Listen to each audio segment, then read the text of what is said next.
Amen. Welcome back.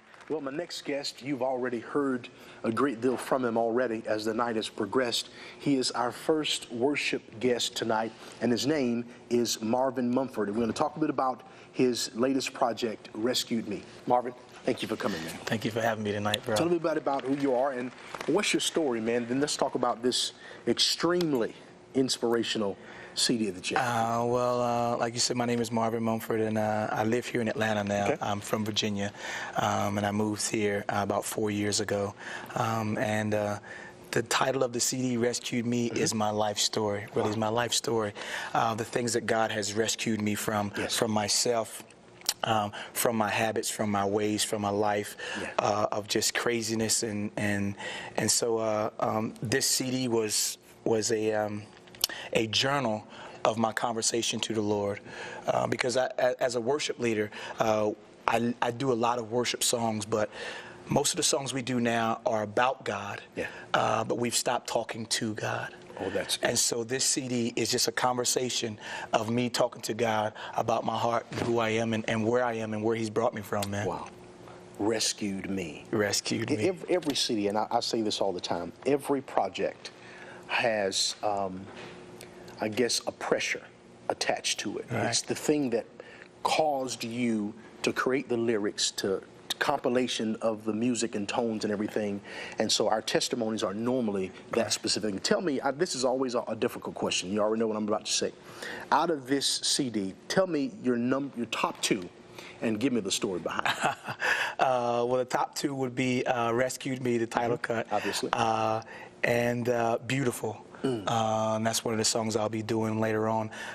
Rescued Me, again, just because of the title of, I used to be an alcoholic, I used to be a Muslim, I used to be a dope dealer, I used to be a pimp. So I had a lot of used to be's that God rescued me from. And the scriptures say, too much is forgiven, much loves. And so God has rescued me from so many things and so many situations, man. My conversation to Him is, you've rescued me, and so this is what I want to offer to you. And the song Beautiful, I wrote it to my wife, unto the Lord. Gotcha. You know, I've been married 16 wonderful years to a wonderful lady. We have 3 boys together, and we were getting ready to celebrate our 14-year anniversary, and we were getting ready to go out, and she came around the corner, man, and she just took my breath away. I was like, wow, she is so beautiful. But then I began to think about some things, because I handed her some roses, and I began to think about some things, all the things that God has placed before us that we sometimes glance over that are beautiful. And so through that song, as I'm writing it to my wife, it's the lyrics that I'm writing unto the Lord. The roses, the childbirth, and all those kind of things are beautiful. And I want you to know, God, you're beautiful. If nothing else in this world, it's just me and you. That's beautiful to me. And of course, I just love my wife all the time. So, hey, sweetie, how you doing, sweetie? That was a good plug, brother. Good plug. Yeah, You're working on something. Man. You're working on something. Look, I've been married 16 years. So tell me, is there anything you're working on locally, maybe events that you'll be at here in the near future that people can connect with you? Well, yes. This Sunday, I'll be out at Union City Nissan, 102.9, the gospel station here, is doing a big gospel jazz concert out there. So I'll be doing that on Sunday. And then that Thursday, I leave for the K-Love music boat cruise. It's their 10-year anniversary. Gotcha. And so I'm so blessed to be on that boat with Bernard Harris, Jeremy Camp, Casting Crowns, Brandon Heath, and all those folks. And so I've just been blessed to be able to do that. And then later on this year, we get to go to Uganda. I'm excited about that. And Kenya, to take our music abroad, man. I've just been blessed, man. I'm enjoying myself, man. That's amazing. How do they reach you, man? How do they get in touch with you? Facebook, Twitter, MySpace, email, website? We have all those. You can go to Facebook, Marvin Mumford Music on Facebook, Twitter, mmumford Music. My email and website is www.marvinmumford.com, and you can email me through that. You can check out our music, keep up with us. Please follow us on Twitter. We'd love to talk to you and tweet you out and all those kind of things. I love Twitter and Instagram. I love it, man. I love it. So this is the project here. You have any other projects that you've done, and or your next project you're working on? Give us some inside scoop on just the whole feel You know, because a lot of times artists evolve. Right. They have a specific lane, right. but I think evolution takes place. Whenever you're a creative and right. innovative person, right. you can't help but for evolution to take place. Right, right. So talk a little bit about that. Well, you know, my son normally travels with me. He's my 12-year-old son, and he's my drummer. And wow. he's not my drummer because he's my son. Okay. He's a drummer because he's an excellent drummer. Good. And so we just finished an acoustic project, just acoustic drums Good. And bass, and that's called the Living Room Session Unplugged. And so that'll be coming out soon. And then I just was signed with IMG, that's Inspiring Music Group. And so we were just out on our Inspiring Hearts tour, and so we'll be doing that later on this year. So I'm just excited about what God is doing, man. He's taking me places that I would never have thought that I would be able to go. And so I'm just grateful and I'm just thankful, man. Well, there may be some artists watching tonight, worship leaders, artists alike. What would be a word for them tonight, just out of your life, out of what you've experienced, that would encourage them or inspire them? I want you to look at that camera and share a word with them. If I could share anything with any worship leaders or any pastors or just believers, for me, it would be consistent. Be consistent in going after God. Be consistent in your life at home. Be consistent. Don't be one way on the stage with great music, but then your life at home is in shambles. Be consistent, and God honors that consistency. I tell people this all the time.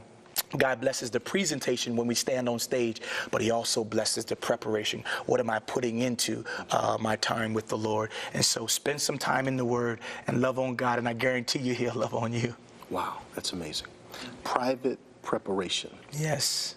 Blesses the public appearance. Presentation, that's it. Private preparation. That's a word for someone. It is. Because I don't think people realize just how much private preparation goes into an artist's life. If they're going to hone in on their craft, if they're going to do it in excellence, if they're going to glorify God and lead people into the presence of God, it requires a level of private practice to get you there. Talk about that. Well, you know, I do a lot of workshops and clinics around the country, and I always get the moms bringing their children and say, my son and my daughter, or I get that worship leader said, I'm doing this and I'm doing that. And the first thing I direct them to is just spending time away from the instrument. What are you doing outside of that instrument? What are you doing at home? Because without that, when you stand on a stage, what is in you will come out of you. All right? And so my time, me and my boys at the house, my wife probably gets tired of it, but we're always making those. We're in worship at the house when nobody's there. It's just me and the boys and me and my wife. We're in worship. So what you see on stage with me jumping and exciting and smiling and all that, that's what we do at the house, you know. And so this is an extension of my private worship when I come to the stage. It's nothing different. It's nothing new. I'm not putting on anything else. And so for me, I love what I do because God has given me the opportunity to do it. But if I wasn't on a main stage somewhere, I'd be in someone's home group with my guitar singing just as loud and just as excited about God if there was no cameras, if there was no lights, if there was no CDs or anything, because I know what God has forgiven me of. And so the only thing I can do is pour back to him. Now, if I get something outside of that, that's icing on the cake. That's a benefit for me, but that's not why I do it. I do it because God has given me the opportunity to do this, because I should be dead. I had a gun put to my head, point blank, pulled the trigger. I should be dead. I still should be in jail. I probably should be in a hospital somewhere, but the grace and the love of God has extended that to me. And so any and every time I get an opportunity to talk to someone about God, you know, I use this. I'm not a musician who's trying to minister. I'm a minister who uses music. That's what I am. So if I didn't have this guitar, I still would talk to you about the Lord, you know, because that's just who I am, because I love him that much that I want the world to know about the grace and the love of the Lord. Wow. Amazing. In the final moment, if you could choose, idealistically, 3 people you could work with on your next project. Tell me who they are and why. Well, Israel Houghton. I love Israel because his music just transcends culture. It transcends race. It transcends so many different things. Israel, and he's just such a phenomenal musician. Michael Gungor, who used to be with Israel, well, actually, his drummer actually played on the new project. Terrence Clark played on here for me. But Michael Gungor, who's a phenomenal musician and just insightful in words. Michael W. Smith. because I saw him in concert with just his guitar, and he was singing, "Here I am to worship," and 23,000 people just standing with tears in their eyes, just singing it. And man, that just blew away. And that's what drew me to wanting to do worship, just to hearing him with that guitar, just singing that with nobody else around. And then, of course, my best friend, Bernard Harris, man, who produced this project, but he's just a phenomenal musician in and of itself. So anything and everything I want to do, I want to include that guy with me, man. Marvin, thank you, man. Thank you so much, for being my on friend. tonight. You're great. Marvin Mumford.